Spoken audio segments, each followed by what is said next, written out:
What is up? Welcome to the Wolf of Ball Street podcast. I am your illustrious host, Mr. Keenan Womack, a.k.a. Mr. 5 Lunch Breaks, a.k.a. Scotty Pimpin', a.k.a. Lil Kiki. I'm here with a very, very special guest today. He's a man that needs no introduction, but he's going to get one anyway. He is my favorite rapper from Detroit, Michigan. He is the Admiral, the leader of the Bruiser Brigade, and a man that's got that income tax swag.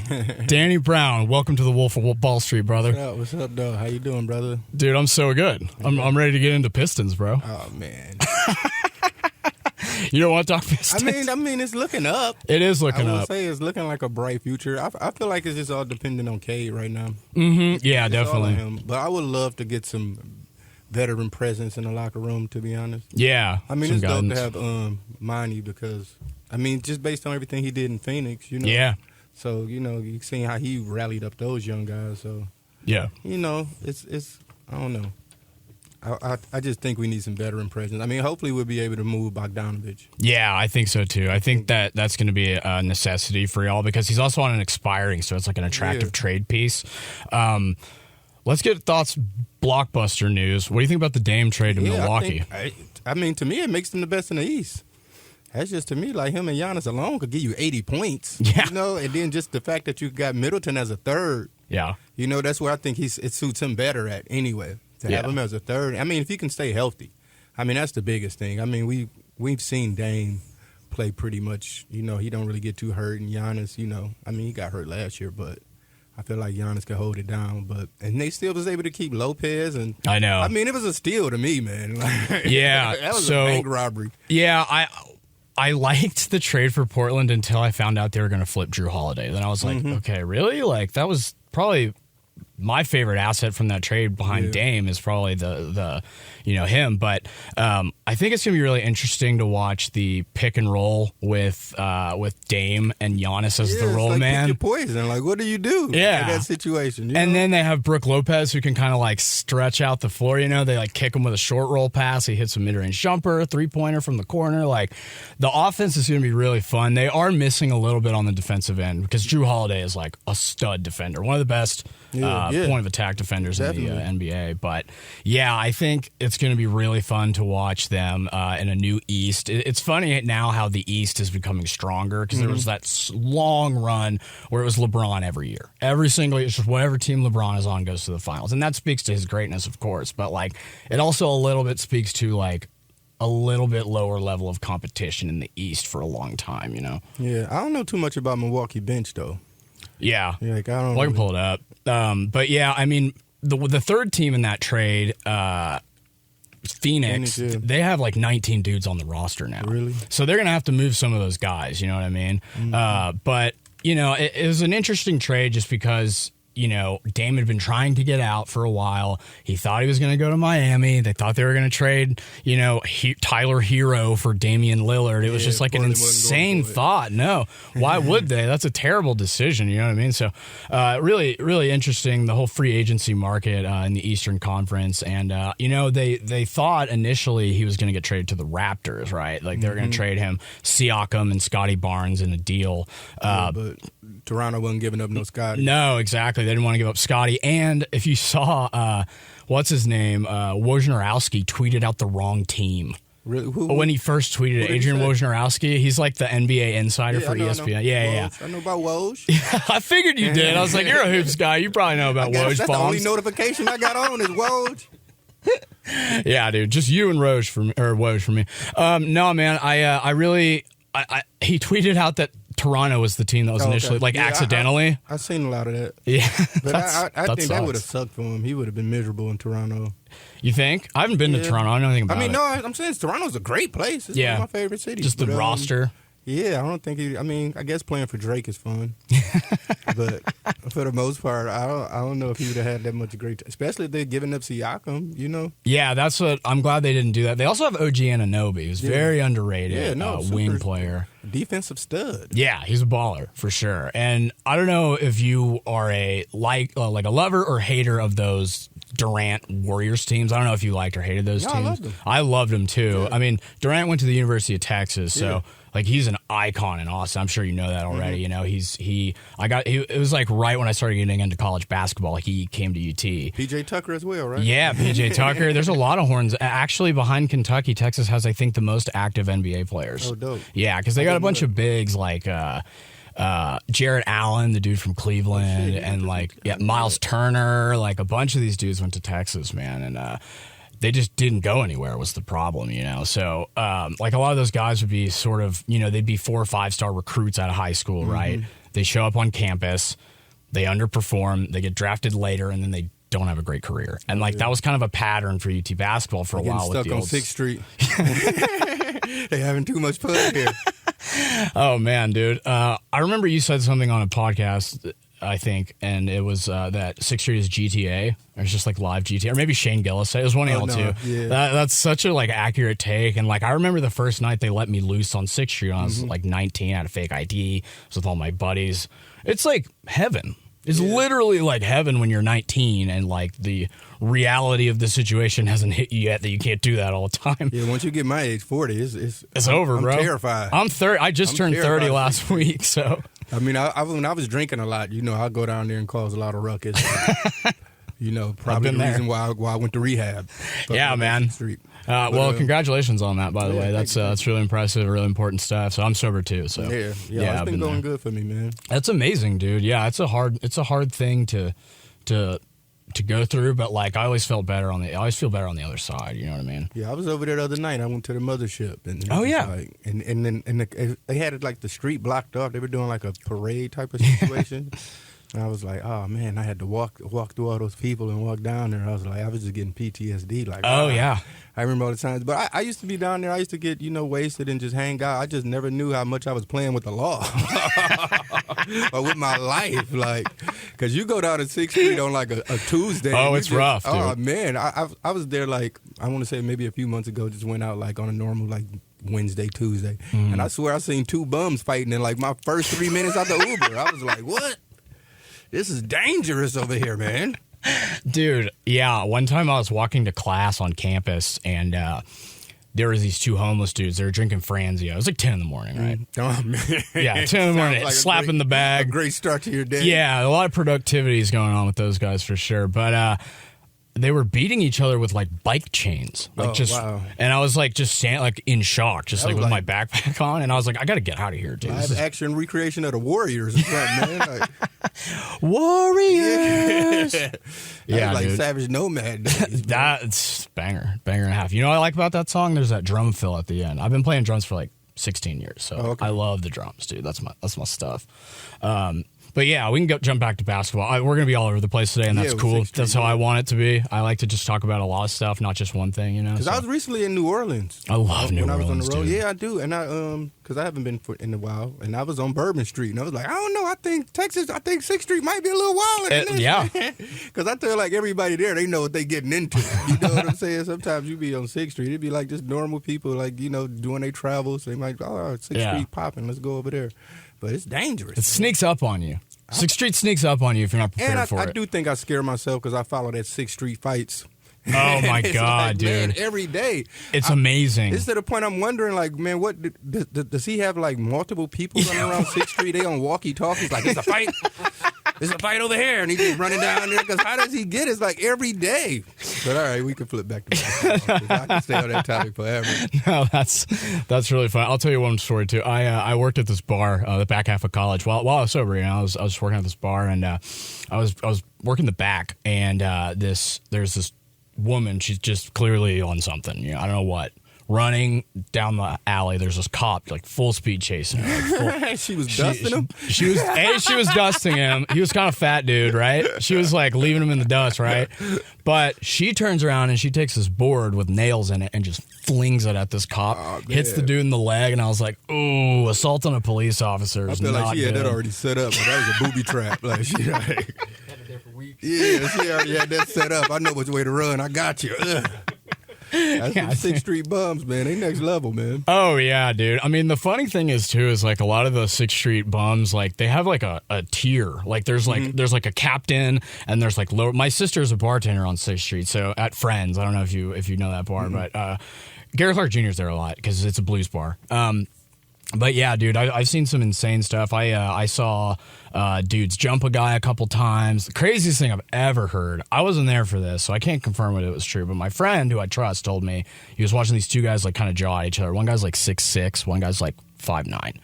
And clearly like the 5'9" guy's been trained in martial arts, and he just roundhouse kicked the dude and just dropped. Where, in the face? Yeah. Just jumped up. Oh, okay. Yeah, he just jumped up. I mean, I don't know if it was real, like but it sounds cool. That was some damn action. Yeah, dude, that's some lethal weapon stuff, dude. Yeah.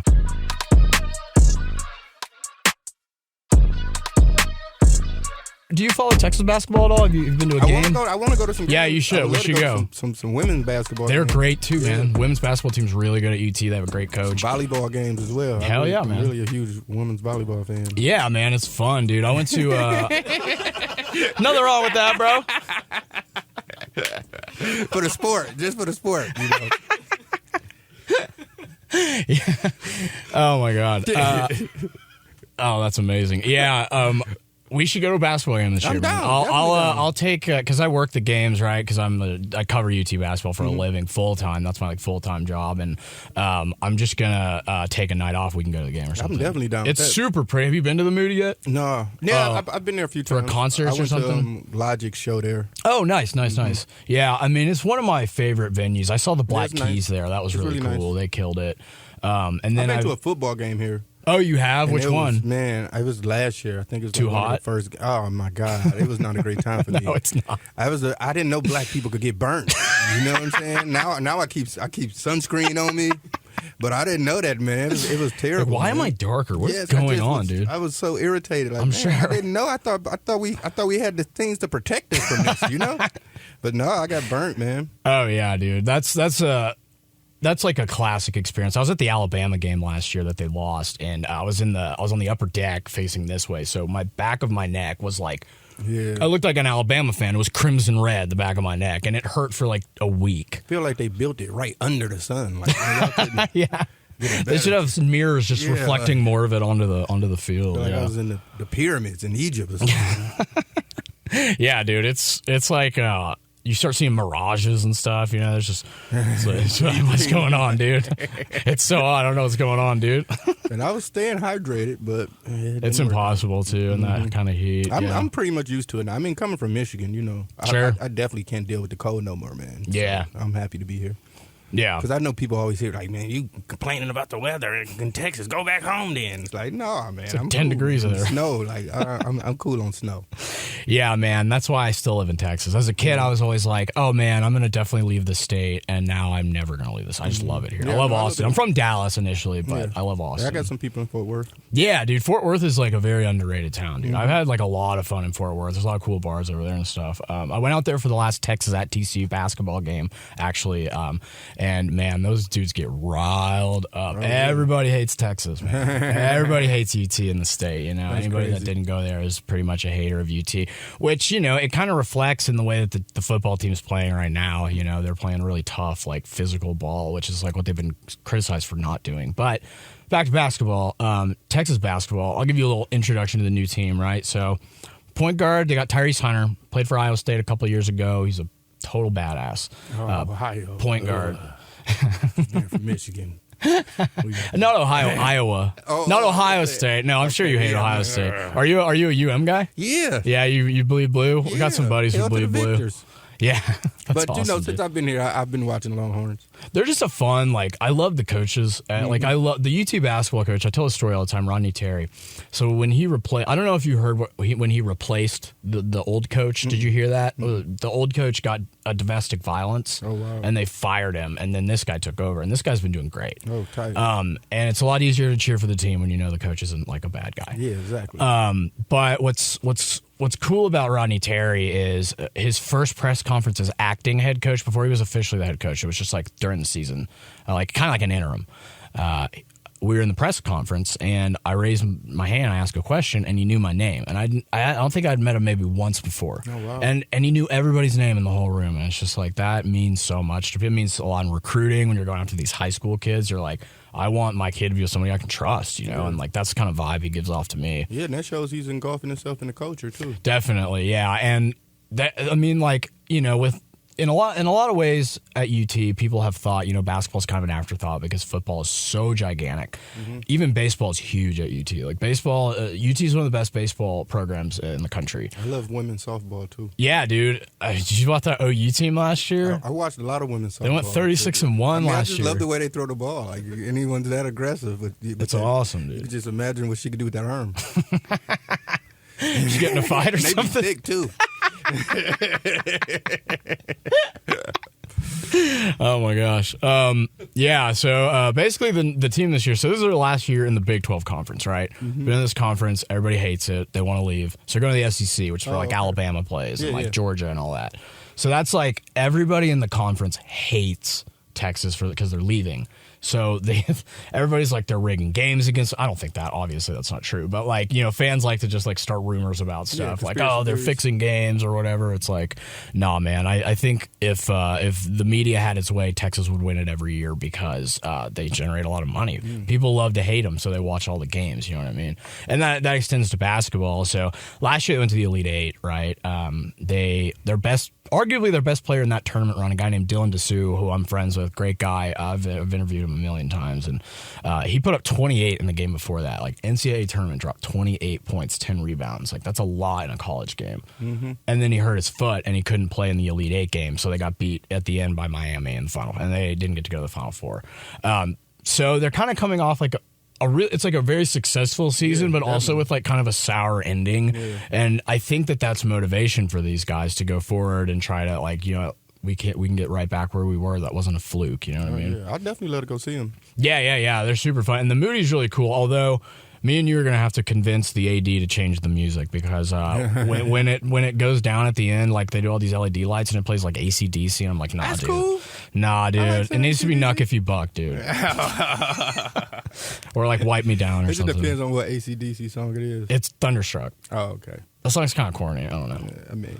you know, I don't know. I'm not a fan of AC/DC's in particular. I love rock music, but like I'm not a huge. Although I have a drums student, right? And like I teach drums to this kid, and he had a show at Antone's last week. Like it was like a kids show at Antone's, and he played like 4 AC/DC songs and just like rocked it, dude. It was awesome. Yeah, AC/DC's like real Buffalo Wild Wings music. That is painfully accurate, man. That's amazing. Yeah, it really is. It's in the same way that like hair metal is strip club music. A lot of time, like old school, you know, like she's my cherry pie, you know, all that kind of crap. Yeah, I don't go to those strip clubs. So I never heard that kind of music. Yeah, it's weird. It's a weird. I've been to some weird places in my life. I've been there on my quest on the road. So have you been to Magic City? Yeah, I've been. Is it awesome? They got the best wings. That's what I heard. Lemon pepper Lou. Yeah, the best. I haven't had the lemon pepper Lou's, but I remember when we used to go out there when I was fairly younger. Yeah, we would go out there and hang out and stuff, and we would just go there in the daytime just to get wings. Oh yeah. It's who? Yeah, so Lou Williams is like a huge. Yeah, fan I know about the whole Lou Williams. That's story. So funny, dude. That he has a wing named after him. Those wings are amazing. I never had any, and they got some good lemon pepper wings here, but I've still never had nothing like a Magic City. But it's probably because, you know, back at home in Michigan, it's not like a lemon pepper wing thing there really. So that was probably like my first time ever having them. So yeah. What's your favorite wings place in Austin? Pluckers. Yeah, I'm pretty sure. Yeah, Pluckers is really good. You should try Wings Up too. Yeah, Wings I'm pretty Up is sure really good. Some cool local spots and stuff like that. But Pluckers been my go-to. Shouts out to all the guys at Pluckers. Yeah, for real. I mean, what I like about that restaurant is like I've been there a million times and usually very drunk. Yeah, it's consistent, man. It's just the best food when you're drunk ever. Yeah. I go on trivia night. Oh, dude, we're supposed to do that this week. That's so funny you bring that up. I was supposed to do that this or next week. It's fun, man. It'd be packed, too. What kind of questions are they asking? I mean, they be asking, like, you know, normal boomer questions, like Family Guy characters and stuff like that, you know. But it's fun. If I recall, you said you would fuck the chick from Family Guy. Which one? The redhead, the mom. Oh, the mom? Yeah, you were like, somebody asked you if you'd fuck somebody, and you're like, you mean the bitch from Family Guy? No, I said Kathy Griffin. Kathy Griffin. I was talking about the real Kathy Griffin at the time, but not anymore. She's crazy now. She's so crazy. Yeah, bro. but she's very political. I think I'm more the American Dad wife. Okay. That's okay. more I feel my you. speed now. Yeah. Okay. I mean, we can't be sitting here talking about. We talk about whatever we want, dude. Cartoon chicks with bone. I'm not a hentai guy. I'm not either. I like live action. Yeah, for sure. Speaking of that, there was a college football player, very famous one, Travis Hunter, who got in trouble for liking a explicit video on Twitter. And not in trouble, but everybody's making fun of him. He could do that by mistake. That's what I'm saying. I've done that before, where if you've been scrolling, you might. Yeah, you just accidentally hit something. You don't wrong know. page, and you going through the media. And next thing you know, it's just you got to scroll with the in left the hand, media. man. That's what I learned. Only touch the avatars, man. So scroll with the left, because I've definitely made that mistake before. You got to go, but you just got to be on it. You got to check. Oh, Make yeah, sure you see for my sure. likes. I'm on Twitter. I'm an extremely online guy, and Same here, man. I'm just always on Twitter, dude. Mm-hmm. Part of it's work. Like I have to be because I'm like finding out news and stuff. But Same for me. I feel like. Yeah. I mean, there's a lot of there's a lot of good sports content on Twitter. Mm-hmm. Like they really is. Music Like as well. I mean, music too. I mean, yeah. I feel like Twitter pretty much made my career in some sense. So. Yeah. Can you just elaborate on that a little bit? How I so? mean, like when I first was, getting like traction and stuff, it'd be like, I pretty much, people say I came up in like the blog era. So my music would be posted on blogs. And that's like Reservoir Dogs, though, right? No, that's older was way stuff. That was like before, 04, 05, right? The Reservoir Dogs was like 2003. 2003, okay. So that was like, it wasn't even no Twitter then. Yeah. Twitter wasn't even a thing then. Yeah, just starting out, just being on the blogs and stuff, and just seeing the actual, and it kind of helped me out to see.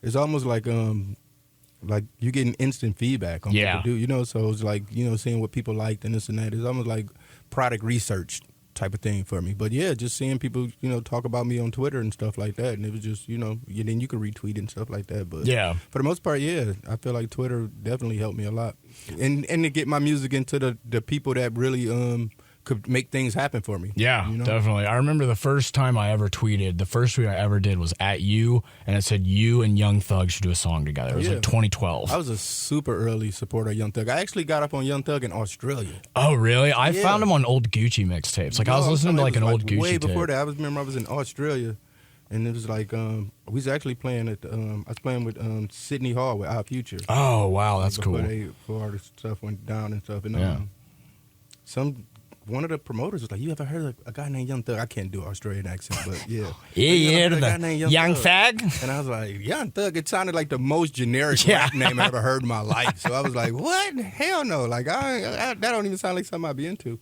And I just remember being at home one day and just like, what was that name? I was like, Young Gangster, Young Little Gangster. I just kept thinking, and then I just figured it out it was Young Thug, and I was like, oh, man. It really caught me the first time. Because and it was, I think, Fuck My Tattoos. Oh, man. That was the first song. That's on I Came From Nothing, I think. The first one. Yeah. Then I got up on I Came From Nothing. Yeah, he rules, dude. Mm-hmm. Yeah, I've seen him. He's the second most rapper I've seen. So I've seen you the most, actually. I've seen you 4 or 5 times. And then I've seen Young Thug 3 times. And then I've seen Future. I keep trying to see Chief Keef, dude, and he keeps. That's a hard one. He's my favorite, one of my favorite rappers of all time. I love Chief Keef's music. I really love his character arc right now. He's so funny, dude. Amazing producer now, and Finito, he made that beat. Yeah, doing graphic design now. He's a multi-talented guy, dude. I'm just glad he got out of Chicago. Yeah, I really am just grateful for that, you know, because he's brought me a lot of entertainment. And I had the chance to meet him. He's a very smart guy. Yeah, I can tell. I mean, he's. Because you did that song with SD, World New Order remix. Because I was listening to a ton of drill at that time, and then I heard that was the best phase of it. It was so good, dude. It was so good. I got really into it because I'm super into UK grime. Yeah, that's so cool. Like Dizzy Rascal. Yeah, that's one of my favorite rappers ever. Yeah, he rules. And when I first heard Chief Keef, it kind of reminded me of UK grime in some sense. That's why it's so weird that now how drill has transitioned to UK drill. Now it's New York drill too, because like the Pop Smokes drill now. Philly? Oh, yeah. I mean, I guess it's just the Northeast, yeah. I mean, just any, like, big city that, like, has a crime problem, essentially. That kind of music festers, you know what I mean? It's just, like, it's just where it comes from, you know what I mean? And what I think was important about Chief Keef is he showed the world how horrible that situation was for those kids. I think that was really important in addressing some of these problems. Yeah, because the first time I saw the Bang video, I was like, is this Africa or something? Like, what is this? This is how they looking in Chicago? Oh, man, we need this in the National Guard out there, man. They need FEMA or something, man. They was all looking malnourished. I'm like, oh, my God. Oh, my gosh. I'm glad you said that, not me. No, but, like, I remember the first time I heard Love So, I got goosebumps. I was like, me oh, too. my God. Like, because my first, like... Because I initially started with like mostly like lyrical rap, like not lyrical. That's like kind of discounting. That's what I mean. Yeah, I mean to me, like backpack kind of rap, I guess. But I mean, you do you're like in everything hip hop. I've heard you do a million different styles, but like I mean, like even like One Train. I mean, that's like a boom bap beat. You know what I mean? I look at drill, the early drill, the Chicago drill. I look at it like it was pretty much like socially conscious. Yes. It was really, so nihilistic. Yeah, it's violent. Like people, you could look at somebody like NWA. That was really like socially conscious music. Yeah. So I looked at drill kind of the same way. Yeah, I didn't look at it like it was glamorizing violence at all. No, I think it's reflecting it. I think it's just a mirror. Like the people that took it on, like the London and the New York drill, I feel like that's pretty glamorizing it a little bit. Yeah, maybe.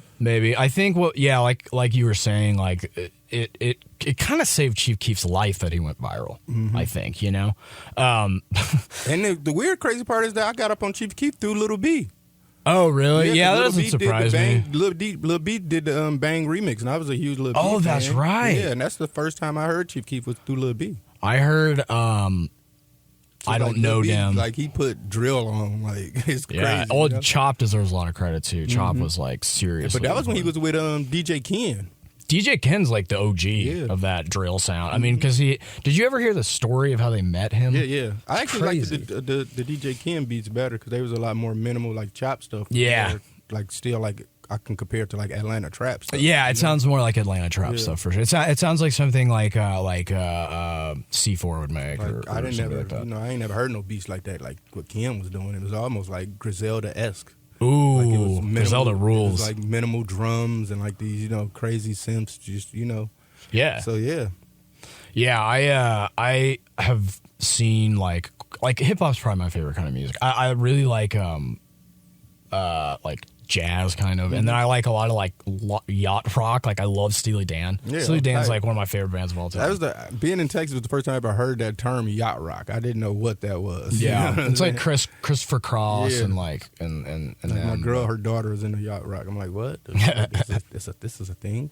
Yeah, no, it was huge in the 70s, man. It like really took on a life of its own, became like a huge style. Everybody was biting it kind of for a while, and then it kind of fell out of favor. But yeah, I am excited. You said are you working on something? Yeah, I got to. You can talk about it? Okay, I didn't want to jump the gun. I mean, I've been talking about it for the last 5 years. I feel like people are tired of me. Like, when is it coming out? Just stop talking about it. But we have the last making you talk about it. It was just dealing with me, man. It's always sample stuff, man. So yep. If it's just all about clearing the samples, yeah. And, if we got the last one figured out, and I mean, the artwork's done. Been doing a lot of photo shoots. Been doing press that's going to come out soon for it. So hell yeah, we at the last stages. It's the last thing to do is put it out. So that's awesome, man. Start shooting videos and stuff in the next few weeks. So yeah, I like the music videos y'all do because they're super trippy. I can't take no credit for that. You have some say, dude. I mean, the music inspires that feeling in people. It is up to me. I wouldn't, because shooting videos are like, oh my God.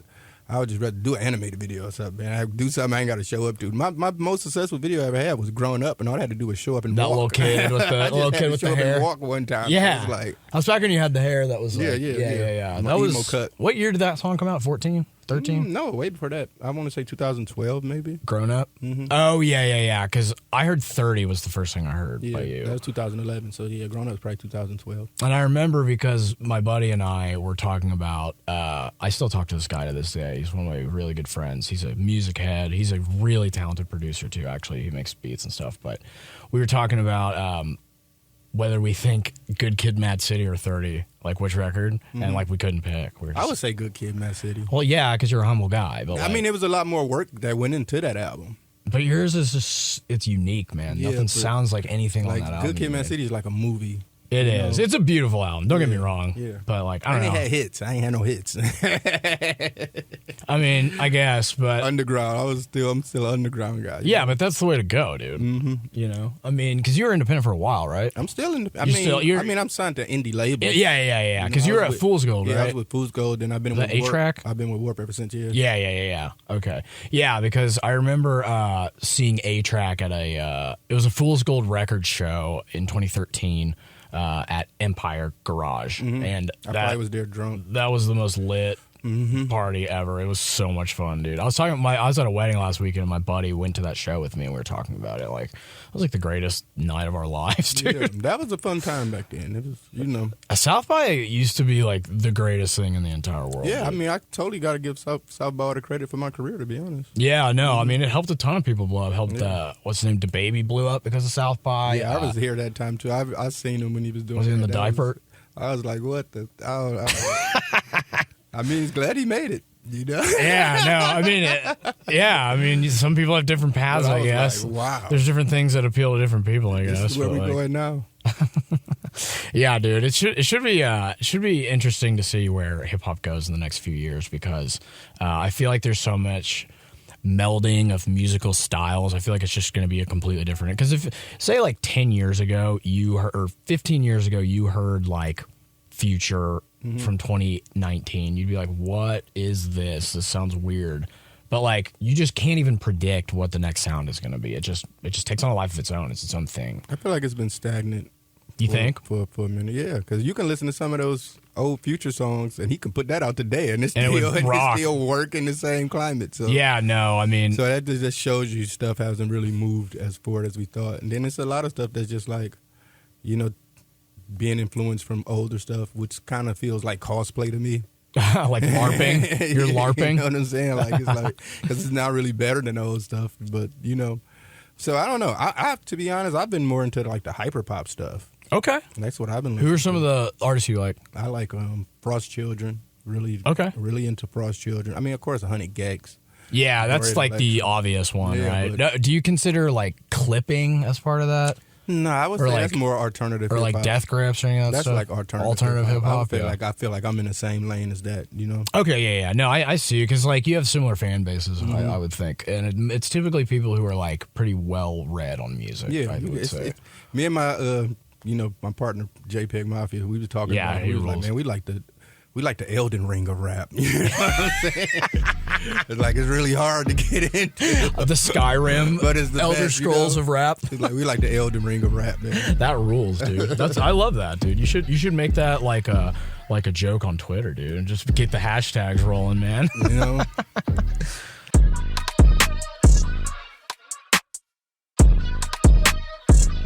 So you said you had fun on tour, though, right? It was a good time. No, it was great. I mean, when your last show was in Austin, right? You ended the show in Austin. We ended it. We ended it in L.A. actually. Oh, in L.A. But we were off for like a week because that was like the last show that I got added. Okay. But the last show, it was Dallas. Oh, okay. Where'd you play? I'm from there, so I don't remember. It's the spot Erykah Badu owns. Oh, yeah. I know exactly what you're talking about. It's in Oak Cliff. Yeah, it's very Or nice. Deep Ellum. It's in Deep Ellum. Yeah, Oak Deep Cliff, Ellum, I think. Deep Ellum, yeah.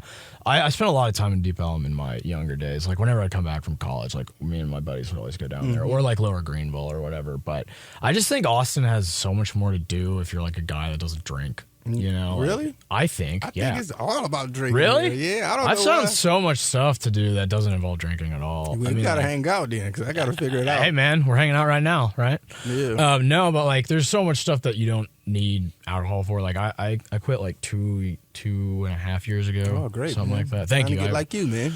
You're gonna be, dude. I'm not, Definitely. You're gonna crush it. But yeah, man, I found a lot of cool stuff to do. There's a lot of like outdoorsy. I don't know if you're outdoorsy. That's the only problem in Texas. It's like 105 degrees right now. I mean, it's been cooling down a little bit. It's like 90 outside right now. I had a photo shoot yesterday, and I was shooting outside the whole time, and it was peak. It got peak. But then it started getting nice, I mean, once the clouds came out and stuff. Yeah. It just was crazy, man. That hailstorm the other day, man. It was raining golf balls. That was nuts. You live a little further north than here, yeah. It was raining golf balls, and it was 90 degrees outside still. Like, so unfair. I've never experienced something like this, man. It's like we pissed off God in some way, dude. Definitely, man. Raining down hail, and it's hot as hell.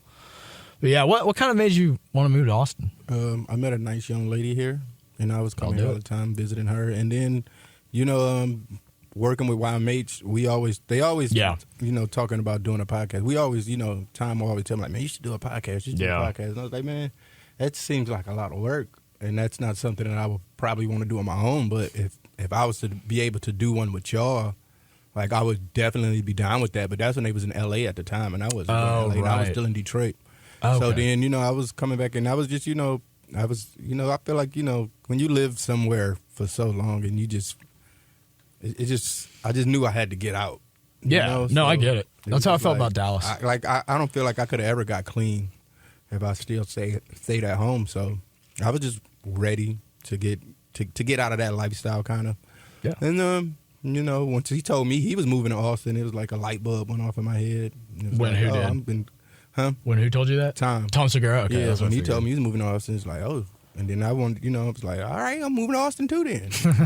I love y'all's show, man. It's great. It's a lot of work. It's fun. Yeah, I mean, and it was funny that you had Shane Gillis on because I was at his special taping. Mm-hmm. I'm like a stand-up head. Like, I do stand-up sometimes. I've done it. I mean, I used to do it all the time. I haven't done it a ton recently. I did it a couple of weeks ago, but they keep trying to get me, but I ain't going out. I think you'd be great at it. I mean, I would eventually. You're funnier than me. I would eventually, but right now I still got this music thing to tap. Yeah, no kidding. I mean, you're. I feel like you got to have your undivided attention on that. Like, it's such a because I feel like stand up is like the hardest thing to do entertainment wise. It's pretty hard. A man on stage with a mic and you got all these eyes looking at you like, what you got? Make me laugh. Come on.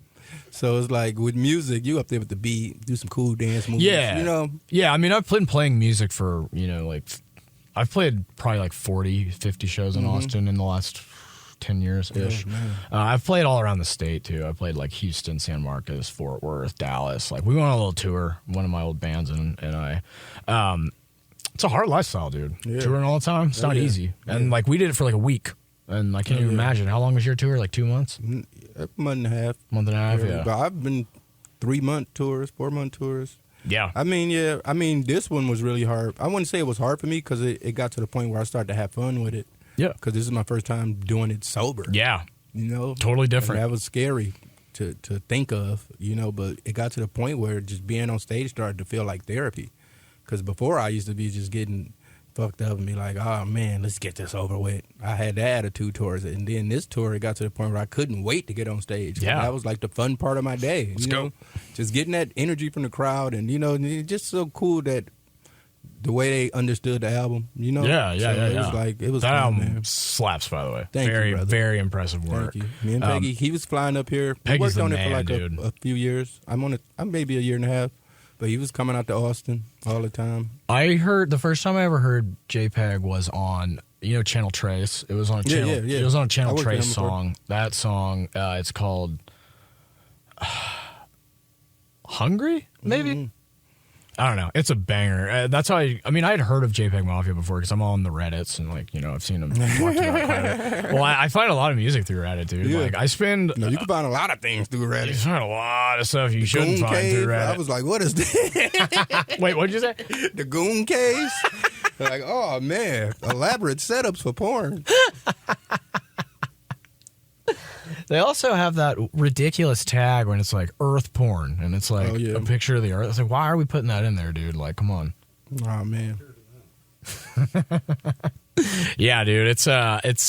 It's interesting to talk to a guy that's been on tour not on tour, been in the music industry for. When would you say you like really got your start? Like 2011. What was your 2000? But I wouldn't. But you did the. But I mean, like since 2003. That's what I meant. Yeah, when you really first started. Yeah, 2003. Yeah, because I heard some of those Reservoir Dog tracks, and I was like, oh yeah, this is clearly leading up to the next phase. I was still a kid. That's when I first got the name Danny Brown. Yeah, but I was still a kid. I would say I didn't even understand how to write songs then. Sure. I just knew how to rap. Yeah. No, I mean, you look at some of the most simple hooks are some of the most famous ever. I mean, like I'm a huge 3 6 Mafia is like that's my jam. And they have so many songs like that, you know what I mean? Yeah, but 3 6 Mafia are amazing producers. Amazing. So I think DJ and Juicy J are the most underrated producers ever. No, not really. I feel like people don't give them their due. They sound is like what's cracking like exactly, nowadays, yeah. You know? Like, it's like Southern hip hop. Suicide Boys and seeing they play in arenas and stuff. Suicide Boys is a 3-6 cover band. I always said that. No, they're really talented too. But no, I think exactly like those menacing beats, the chopped hats, the big bass, the thin snares. Like, and they sampling too. They did. It was all hip hop. It was super hip hop to me. My favorite song by them is "Let's Plan a Robbery." I don't know if you ever heard that. It's on. I'm pretty sure it's on the album after Unbreakables. I'm pretty sure When the Smoke Clears. I think it's on. I'm pretty sure I have. Yeah, it's so good, dude. Have you ever like? Yeah, you have a song with Juicy J. Because I have friends who have met some of those guys. So they're really nice. I don't know anything about them, but no, I never had the chance to meet them. Oh, I remember one time Project Pat DM'd me. That's my dude. He was like, "You a crazy crackhead." I'm like, "I'm not a crackhead. I never smoked crack." And I felt real bad about it, but that's such an unwarranted. I was kind of like a crackhead. I just didn't smoke crack, you know. You don't necessarily have to smoke crack to be considered a crackhead. Yeah. You just have to be skinny and like drink a lot. Right, Everyone's like, "You're a crackhead." You a crazy crackhead. Yeah. Like, what? What's funny is when I quit drinking, most people like lose weight. I gained weight when I quit drinking. But yeah, I can see that. I put on like 40 pounds. Probably start eating more. That's what it was. Yeah, I was 140 at this height. Now I'm 180. That's way healthier. I mean, it's not great, but it's better than 140. No, yeah, definitely. You know what I mean?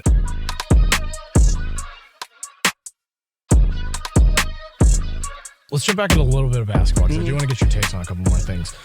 So Detroit is in kind of turmoil because they have a bunch of young players. It's not turmoil, but it's like you said, it's looking up.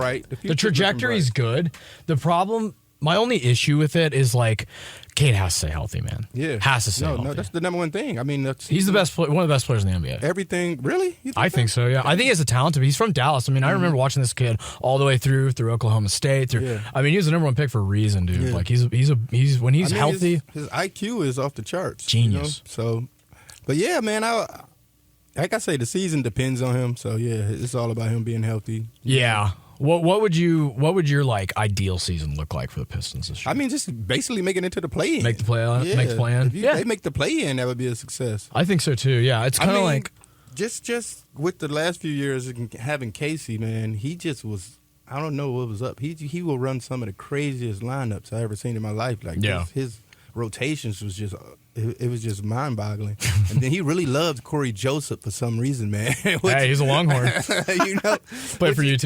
Yeah, which Corey Joseph is great, but coming off the bench, maybe, you know, he'll be a great, you know, sixth man, yeah. You know, but, eighth man, maybe. But I guess that was the only, you know, like older guy he had though to be running. You know, I mean, Killian Hayes definitely makes some plays sometime. He's a good passer. My problem with Killian Hayes is he's slow on his feet. He's just not very quick. He's just young. Yeah. I don't know, man.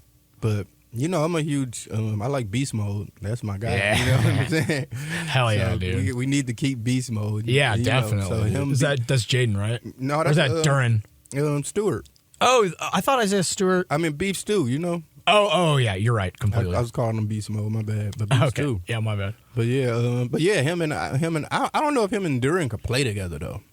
That's the question, man. Is like Duran is very much an old school post player, right? Yeah. Who doesn't have much of an offensive game outside of 5 feet, but he's great at rebounding and he's really strong and he's really athletic, man. I think he definitely. I was surprised because he finished second at the center position in Rookie of the Year voting behind Walker Kessler his freshman or his rookie year, and I was thinking like I think Duran might have a higher ceiling though. Yeah, definitely. Because I really like what Kessler provides as far as like shot blocking. He's the best in the league at that, but like he's not as skilled inside, I don't think, as a guy like who we were just talking about. You know what I mean? So, he remind me like a Sean Kemp type. You know, like he got that build. But yeah. Like I said, they just need to. Just get some veteran presence there. Yeah. And somebody, you know, just to really, that they can rely on too, you know, because I feel like, I mean, you could put the ball in K's hand and be like, you got to make it happen, you know.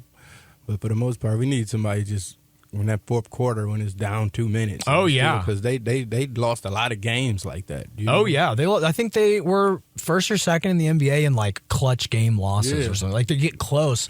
That's what the veteran, like you said, that's what the veteran leadership is for. Not really you freak out, you panic, you don't take enough time off, you're shooting shots too early in the shot clock with a lead, that kind of stuff. That's why in college basketball especially, because that's mostly where I spend my work time, is mostly college basketball. I do NBA. I'd say it's 70-30 college NBA. Is every single one of these teams that makes the Final Four has several seniors. You know, you look at Kentucky this year, best recruiting class possibly of all time by statistics, like by star ratings, best recruiting class they've ever had, one of the best ever at Kentucky. I don't think they're even going to make the round of 32. They don't have any old dudes on their team. They have 3 guards and another dude, and I don't know. Cal Perry's I feel like the game is sort of passing him by a little bit. Yeah, you know? definitely. Because he was like the dude for a while. I mean, Drake was hanging out with UK and stuff. And he's a jinx, man. He's a jinx. His jinx on the team. Whenever Drake say something, I just bet against him. Like, all right, about to win some money tonight. Oh my god, dude. So you want to make the play-in. I think that's reasonable. That the top of the East is strong, but I think it's kind of top heavy a little bit. You know what I mean? Like the lower level teams are lower than the lower level teams in the West. It's pretty much just Boston, Miami, Philly, and Milwaukee. Who's Philly's new coach? They got a new coach. Is it Nick Nurse? Oh yeah. Yeah, Nick Nurse. Okay. Yeah. So that dude's the man. I thought it was still Doc Rivers. I forgot. No, Doc Rivers. Yeah, I know now. Yeah. Remember, but I'm like, oh man. Was he good when he played? Doc Rivers? Yeah. He was? Yeah. Because his son was like the number 1 recruit in the country coming out in 2014, 2013, something like that. Austin. And he went to Duke, and he was just like such a douche that everybody hated him before he even He's got. just overconfident. Yeah. And like, that's what happens, and then you go play. Light skin, man. You can't, I'm not going to touch that one, but he got light skin tendencies, man. But Austin Rivers is a beast, though, man. He's incredible in college, dude. High school highlights, man, is amazing. Oh my god, at Winter Park, unbelievable. The best high school mixtape ever, though. John Wall. Oh yeah, I was a huge John Wall fan. The John Wall Kentucky or the John Wall high school senior year mixtape is the greatest hoops mixtape of all time. I was a huge John Wall fan, man. I love that team. Kind of crazy what's going on with him right now. I never seen this ending. You know? Yeah, man. It sucks. It really does. Is he even gonna make a roster this year? What do you guys think? Probably not. I don't think so either. I think he's too injury prone at this point too. Crazy, man. You know, but it's always interesting to me when guys have like sons in the NBA or whatever, like Dell and Steph, and like this is crazy. So Alabama defensive back, I forget his name, but his son just got a scholarship and he played on the 2009 national title team, and his son is in college now, so he had a kid at like 14. Oh wow, isn't that crazy? Yeah, 14 or 15. I didn't even know you can bust in. Yeah, that's some next level genetics right there. That's some strong swimmers, man. I thought it was still like a cocktail by then. You know what I'm saying? That's that cocktail, but no, he had the real 90 proof, huh? That's crazy. I'd have been pissed. Yeah. I felt like I was still busting baby powder. You know, that's the new generation, man. Living off that microwave, man. Yeah, eating Hot Pockets all your whole life. You know? Dude, that was me. I had ramen and all that. I had this apartment. This is like the year before I quit drinking. I had this apartment in like North Austin, or not North Austin, like Central Austin, and it was like just so crappy. Like it just sucked. It was like really cheap, but like I was just getting trashed all day. That's like all I did when I was there, and like it's weird how like just a place can, like you were talking about Detroit, how you couldn't get clean if you didn't leave Detroit. Like I drive by that place and I'm like, damn, that sucked. Yeah. That was not fun. It's like when drinking stops being fun. Oh yeah, I've been there. Yeah, me too. But that's why we're here, bro. Yeah, you know what I mean. We're still living life, bro. You know what I mean. I'm gonna let you go in about 15 if that's cool with you. Do another 15. Cool. No so let's get into. I got a question for you. Are you a Kyrie guy? I love Kyrie. Yeah, he's on my Mavericks, as you know, and I really like what the Mavericks did in the draft this year. I loved the pickup for Derek Lively from Duke. I wasn't that huge on it before, but I've watched a lot since. That makes me think he's going to be pretty. The problem is anytime there's a guy like him, this like he's 7'1" with a 7'8" wingspan, center, kind of a rim runner type. Everybody just goes, oh, Tyson Chandler. It's like, no, dude, Tyson Chandler was amazing. Yeah. Like, you don't know if you can't assume a draft pick's going to become Tyson Chandler, man. Like, hopefully he does for the Mavericks because they've had a bad center as long as I can remember being a fan. Like, they've never had like a great center in Dallas because Dirk was a power forward. Yeah, I never. Yeah, you right. Like Dampier was one of them. He was the center when they won the finals. Eric Dampier. And they had Jan Mahinmi on that team too, and like they've just never had like outside of Dirk like a big front court. So I think Derek Lively. This is the first time they've spent this high of a pick on a center in a while. So he didn't produce a lot at Duke, but I think he's going to play some with the Texas Legends. You know, like the G League affiliate of the Mavericks. Same with the kid that they drafted out of Marquette, Olivier Maxence Prosper. So. I was wondering. Oh, you're from Michigan. Was there like any kind of rivalry with like Wisconsin or anything like that? Like Michigan, it was always who was Michigan? Just Ohio State and Michigan State. Yeah, it's just Ohio. Anybody from Ohio? Just F them, dude. Yeah, it's always been that. But I the thing is with Dallas, I just don't know. I mean, I feel like Luka should play the 3. Oh, really? Maybe run that point forward like how LeBron. Yeah, he could doing with LeBron because I don't like Kyrie at the 2, man. I really don't like. I can see that. You know, and just let Kyrie play the 1 and Luka play the 3, and just do it like that. Because I don't understand how they're gonna do that, man. I just really I can't see it. But just they'll figure it out, I guess. Because I love Luka and I love Kyrie, but I maybe Luka don't want to play the 3. Yeah, he is kind of a point forward. I love Luka. He's like my favorite player, but he's a bit of a diva. But I mean, whatever. Who cares? He's not like a bad guy. He's just like the same thing with AD. Like he don't want to play center. Fair enough. He'd rather play forward. He's a better forward than he is a center. Although, do you remember those New Orleans teams with him and DeMarcus Cousins in the front court? It was crazy. That was so unfair, dude. I mean, I remember the game where they combined for like 85 points or something and like 30 rebounds. It was like. I mean, they were just dominating in the front court. I wish they could have. I like New Orleans. I like the Pelicans. I don't really know why. I've just always kind of liked them, and because I love New Orleans, probably that's a big part of it. But I think they're trying to look for Drew Holiday because Portland's trying to flip Drew. Yeah, New Orleans is trying to get him back. Get him back. He's a great player. He's just on the wrong side of 30. For a basketball player. I think he'd probably end up with the Heat. You think? Yeah, I mean that'd be a great pickup for them. I think he'd probably end up with the Heat. Yeah. I can see Hero in Portland. Yeah. I can totally see Portland jerseys tired of Tyler Hero. Oh, yeah, absolutely, he'll be man. great. I have a Hero. So my bachelor party was a few weeks ago, and the theme was white NBA players. Oh, yeah, so we all I wore a Hero Miami Heat jersey, and then my buddy wore an Arvydas Sabonis. One guy had a Chris Herron, the guy, so that's it was a pretty funny theme for a bachelor party, I have to admit. I enjoyed it quite a bit. No Rex Chapmans? No, I wish. It was more NBA versus all sports. But yeah, I mean, my favorite jersey, I collect jerseys, as I've told you that before. My favorite is that one I sent you, which was the Vancouver Grizzlies, Shareem Abdur-Rahim, like number 3, teal, like with the collar. Whew, it was a nice one. So who do you think is your sleeper team this year? NBA? That's a good question. Honestly, if you look at last year's results and you extrapolate to this year, Mavericks, because they didn't make the playoffs last year. I think they're going to be a lot better. That Grant Williams pickup was so important. I can't even tell you how important that was for the Mavericks. No, they needed someone like that. They needed exactly him. Yeah. I've been wanting him on that team for him or OG or somebody on that team for 3 years, just like a defensive wing. You know what I mean? And they sort of have that in Josh Green a little bit. He's a better defender than Jaden Hardy is. I don't know if you know about Hardy. He played G League, and he was the number 1 recruit in the country, I think, 2 or 3 years ago.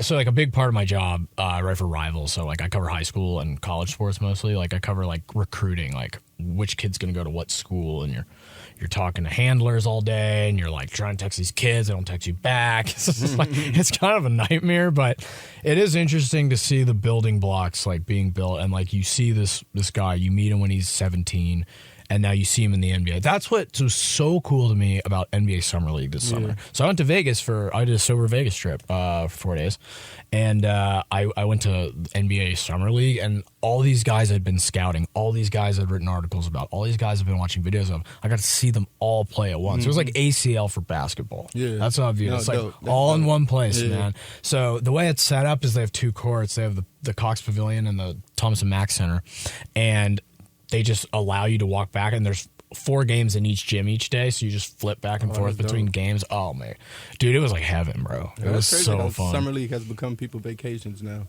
Hey man, I did it for networking more so than for fun, but like it was a lot of fun for sure. And because I initially was thinking about trying to become a scout, like that was my initial thought. Now I'm realizing I like doing media more and like writing and stuff like that more. But yeah, I mean, I study the game. Like you have to. Yeah, definitely. It's like embarrassing if you're like a college basketball guy and you like don't know what a short roll pass is or something. You know what I mean? I get most of my basketball knowledge from NBA 2K. Yeah, no, for real. That's what my man over there, Ty, was just talking about. He just got the new one. Yeah. What do you play? PS5? I play them all. I got PS5, Xbox, and PC. I like playing on PC because you can do mods. Yeah. But, like Fallout. Have you ever played Fallout? Yeah. That's the best game ever, dude. That game rules so much. But yeah. I haven't played it? Starfield has no soul, man. Really? I haven't played it. I just can't get into the storyline. I'm a cyberpunk guy. I've been riding for cyberpunk since everybody was complaining about. My friend liked it. He told me he liked it. Yeah, I loved it. So I'm so happy with this new DLC. Yeah. But yeah, man. I wouldn't say my team right now is a sleeper, but I'm really excited to see what OKC do. Yes, that's a great one, man. I think Shea is. He's one of my favorite players, man. Another Kentucky guy, too.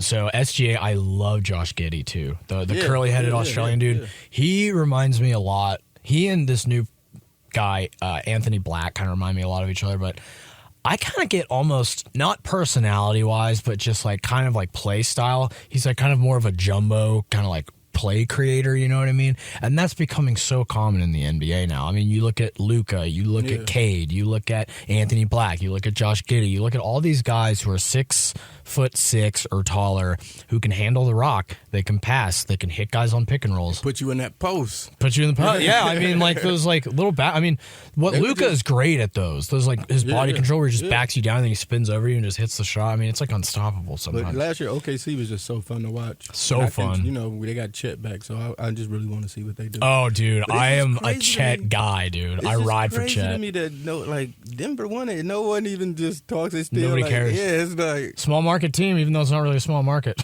I know. Some people think about it. They don't even when people mention like who they think gonna go, and it's like no one even thinking about Denver. So right. I mean, I think Denver's got to be the team to beat this year, obviously. But I mean, I think there are definitely teams that can knock them off. The thing that's so scary about Denver is that their best passer is 7 feet tall. Yeah. Have you seen some of those? I think just playing in Denver just so much because I've done shows there. I just played Red Rocks there. Oh, nice. That's awesome, dude. I played there. I love Red Rocks, dude. I lived in Colorado for a little bit when I was younger. Just that breathing out there, man. You got to be because when I used to be drinking and smoking a lot, man. I used to die on stage. You have a song about it. I used to literally. I'm talking about like couldn't even leave off stage and be like, oh my God, I need an oxygen tank. You know. This time it wasn't like that. I'm like, oh wow. Yeah. I mean, I quit smoking cigarettes too, so. Yeah, I'm on the Zyn. I quit the Juul. I'm on the Zyn. Yeah, I'm the Zyn crazy right now, man. You are a Zyn guy? Allen Iverson Zyn right here. You know? Yes, dude. When I was flying out to Vegas, I kept telling everybody I was going to Zyn City. Yeah, it's the best. That's really why. It's just nice, just dude. Being on the plane, because I used to be rushing out the airport to smoke a cigarette. Now I'll be on the plane, just taking naps. Those bad boys in. Oh yeah, you're just sleeping, just buzzing, dude. Yeah, dude. I think that's all the time we got right now. Thank you. I really appreciate you coming on, man. This was a lot of fun, dude. I pull up. Yeah, Thank you, please brother. do. Ugh. The whitest handshake. Oh, I know. Don't blame me for that one.